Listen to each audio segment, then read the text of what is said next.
All right, so that's pretty cool. We can see that the hammer and feather fell at the same rate.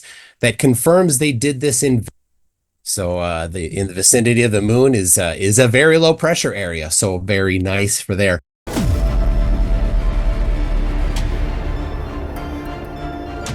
Now, the question you may have is, how fast did it fall? Did it fall matching moon gravity or Earth gravity? Well, I have counted the frames. This particular video we're looking at is at 29.97 frames per second. It took 36 frames to fall.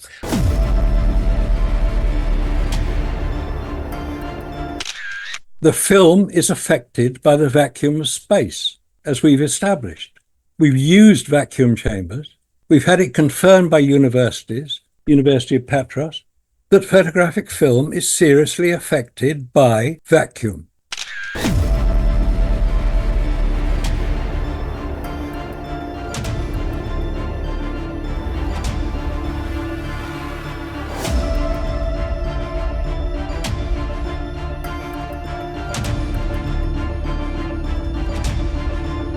The two spacecraft are the Hexagon spy satellite, that's the KH-9. It was a very successful spy satellite. It was to replace the U-2 spy plane.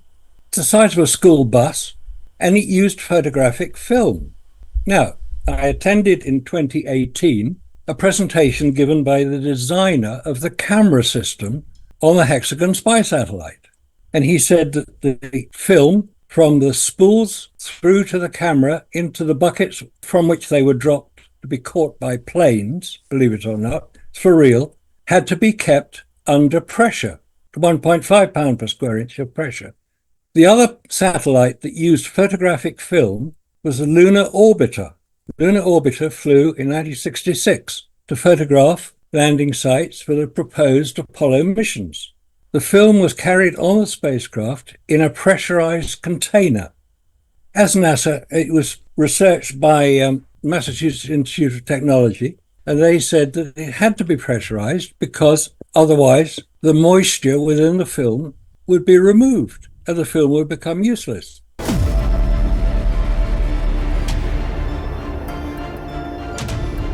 And that's fine. I don't mind you looking silly.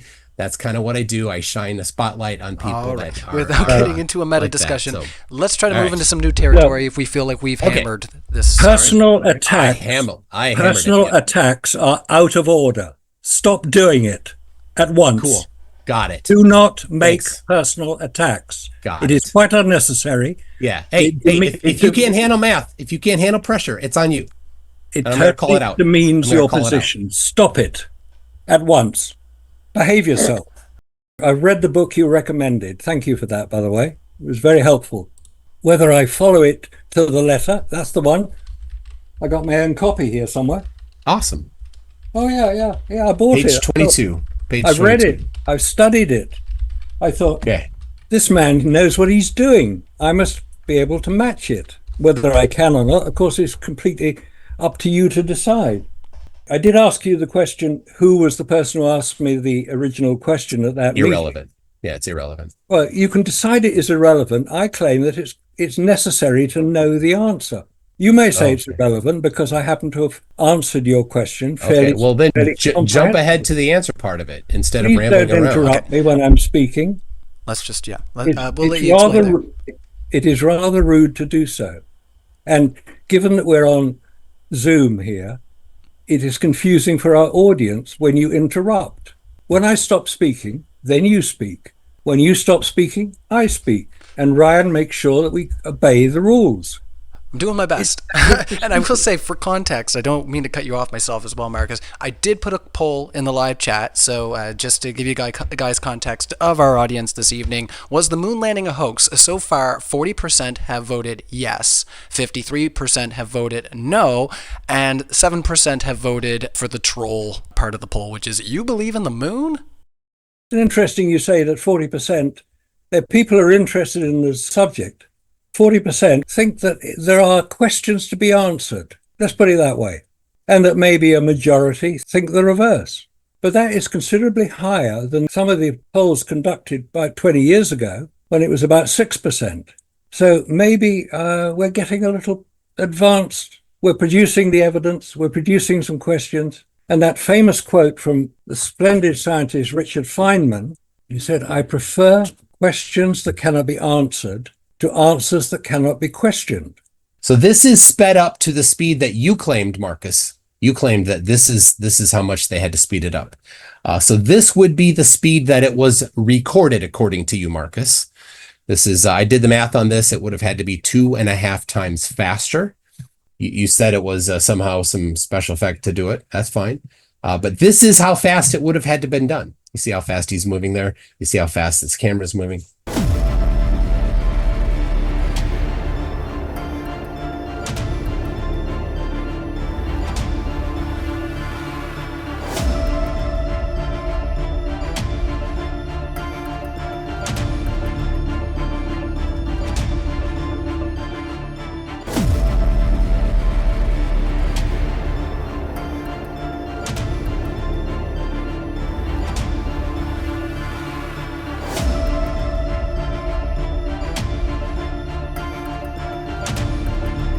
Starting here with a handheld recorder. This was not live broadcast, but you can see here, this is the cool thing about this is how far they're going.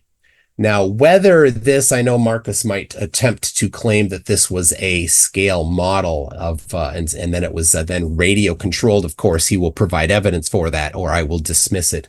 This set in a vacuum, the entire set, because it's a larger area than any known vacuum chamber on Earth. So Marcus would need to provide the documentation for the building of this gigantic, the biggest vacuum chamber ever built. And further, he would have to somehow show how the gravity was made to be significantly lower than on Earth.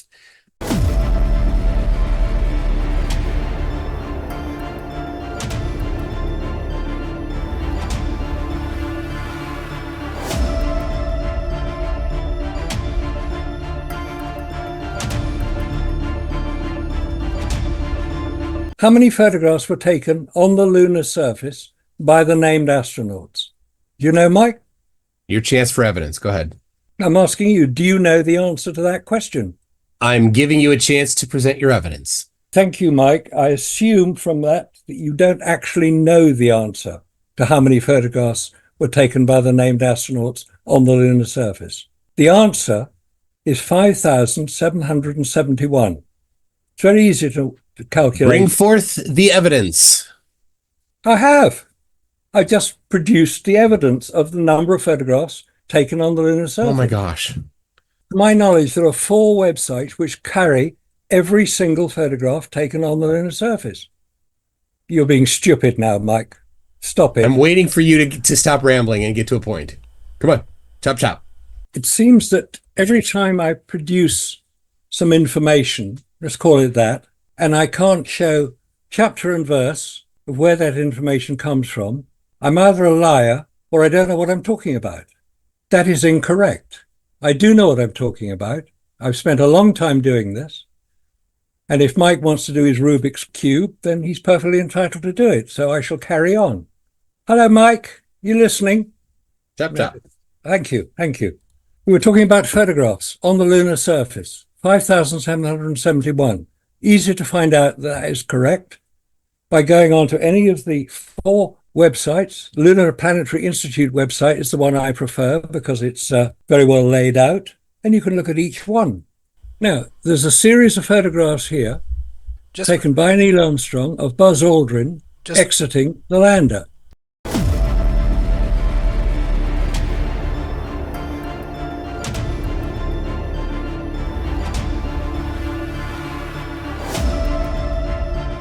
Why did you claim that that was the only one? It's the only one that's ever been used. No, that wasn't your claim. You've moved the goalpost. You said this is the only one. I appreciate what you're saying, Michael. I appreciate that. Obviously, your purpose tonight is to demonstrate that I'm completely wrong, completely conspiratorially minded, don't know what I'm talking about, and shouldn't even be on this debate. Well, thank you for that. Super. I'm showing you photograph after photograph right after you claimed there was only one. Why did you make that claim? This was easy. This was trivial. Why are you so determined to come up with petty little problems like Because this? you're lying.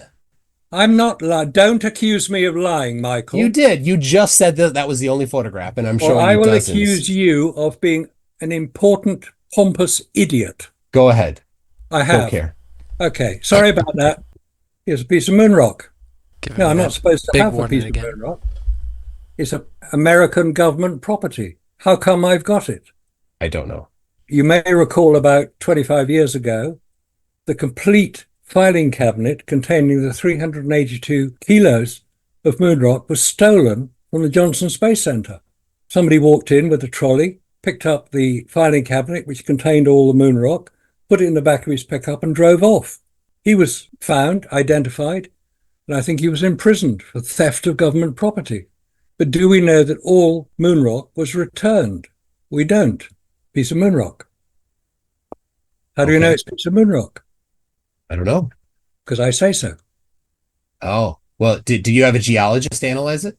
Oh, yes. Look, it's very similar to quite a lot of the photographs of moon rocks which we see. Okay, but I asked if you had a geologist analyze it. No, I'm not going to have a geologist analyze it because it would Okay. spoil my story, Okay. wouldn't it? Okay, then I would. I don't It's care. a piece of moon rock. It Now, doesn't matter. You're just making an assertion. Cool. yeah, I'm asserting that it's a piece of moon rock. Is there a problem Okay. with that? Yeah, because it didn't get accompanied with any analysis by somebody that has an understanding of how to analyze it. I haven't claimed to have analysis. I'm just saying it's a piece of moon rock. There are three major problems to what I'm saying. The Russians, they didn't blow the whistle, did they? So it must be true. The rocks, well, we've just shown the rocks. And then we find the famous Dutch moon rock, which wasn't moon rock at all. It was petrified wood. I hope you do know the story behind that. Of course, I know the story behind it. Okay, why did you bring it up then? Because at that point, I normally produce my piece of moon rock and say, here's a piece of moon rock. Which always gets a laugh. Now let's look at the Lunar Reconnaissance Orbiter photographs. Here they are.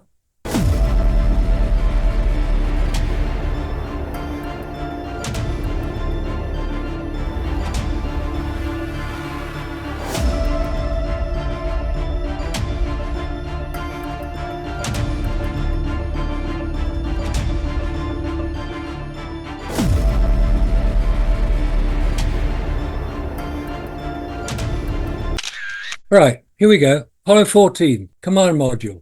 Don't you think the handles would have got burnt off coming back in the atmosphere? No, it was on the other side of the heat. In that case, why would the Orion command module have heat shield all over it? Different craft. Yeah, it's a bit Right. bigger. It's Apollo 2.0. The Apollo command modules have aluminium handles on the outside, and there's obviously so much heat that the Orion craft requires heat shield all over it. It's a Odd that. It's a different craft. You're not comparing apples to apples, Marcus. And it's different shield come on. material. Come on. They're separated by decades. Oh, come on. Oh, come on. Yeah, no, It's come completely on. different.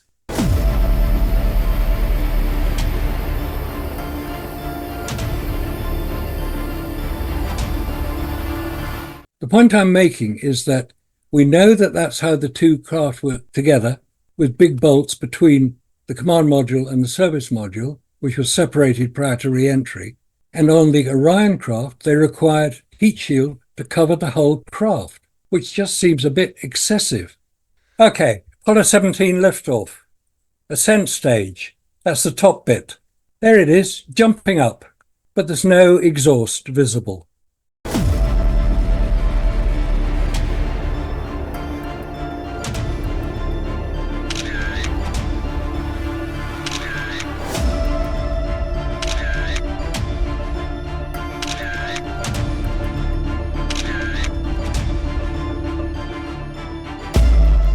We do have to move Ryan, on.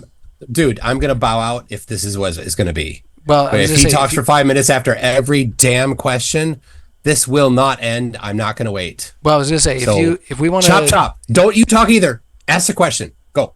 No need to get upset. All right, XX Vandrez and asks Marcus, can you please address the backwards film on your website? It destroyed your credibility for me. Can you clear that up?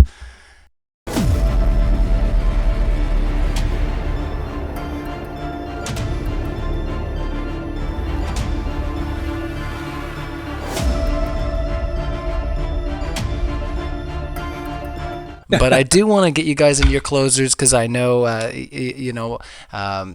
I don't want to keep you here all evening, guys. So I do appreciate Mike and Marcus for being here. And you in the live chat, whether you agree with either of our speakers tonight, you should appreciate them being here and putting their ideas on the table. It takes a lot more to be here than to be there.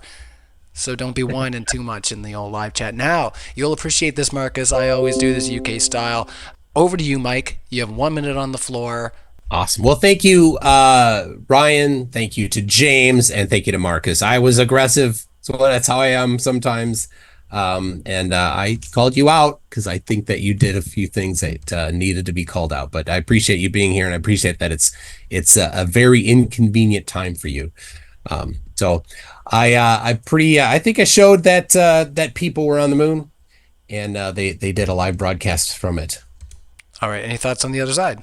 Yeah, just to say that the evidence that would be produced may not be the evidence that you would want. So it doesn't necessarily prove one thing or the other.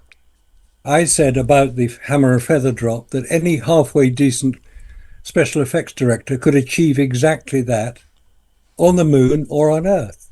It's not rocket science, the corner phrase. Thank you very much to James, to Ryan, and to Michael. I appreciate the effort, the time, and the energy you've put into this. And I'm sorry I was a bit late joining you, owing to my inability to operate the correct software. But we got there in the end. I've enjoyed our discussion. I thank you, Michael. If I was a bit aggressive occasionally, I apologize. I am British after all. That's one of my failings. Some of the problems that we've discussed, I think, need to be further discussed. I don't think we've reached an end result. We've reached conclusions in certain areas. And after the amount of research I have done, I still maintain what I said right at the beginning, that Apollo was a brilliantly executed propaganda exercise to demonstrate to the world the superiority of American technology. In that, it was extremely successful. Whether it was correct or not is another matter. But thank you for your attention. Thank you for listening.